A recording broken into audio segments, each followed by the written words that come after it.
Russia has announced a humanitarian pause in its bombing of the Syrian city of Aleppo. Moscow said it would halt operations in Aleppo on Thursday for an 8-hour span between 8 o'clock, 5 o'clock GMT, and 1600 hours. The Russian Defense Ministry said the pause was agreed so that civilians and rebels could leave the city. The announcement came on the day 14 members of one family were reportedly killed in a strike in Aleppo.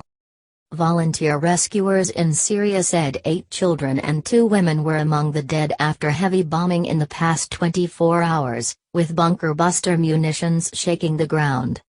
Russian Defense Ministry official Sergei Rudskoy announced the pause in attacks on Monday afternoon.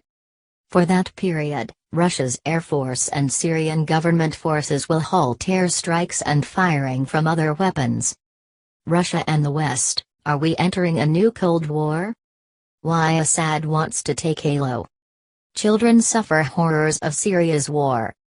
Aleppo, key battleground in Syria's war. Syria's White Helmets win Peace Award. Mr. Rudskoy said Russia was working towards a solution on Aleppo, but that reaching an agreement on all issues may take a long time. Therefore, we have taken a decision not to waste time and to introduce humanitarian pauses, mainly for the free passage of civilians, evacuation of the sick and wounded and withdrawal of fighters, he said. EU condemnation. Russia has come under increasing criticism from Western nations for its attacks on rebel-held East Aleppo, with the US and several prominent political figures accusing Moscow of war crimes.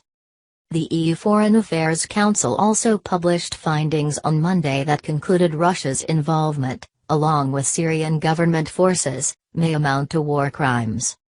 The deliberate targeting of hospitals, medical personnel, schools and essential infrastructure, as well as the use of barrel bombs, cluster bombs, and chemical weapons, constitute a catastrophic escalation of the conflict, and may amount to war crimes, they said. Moscow denies the accusations.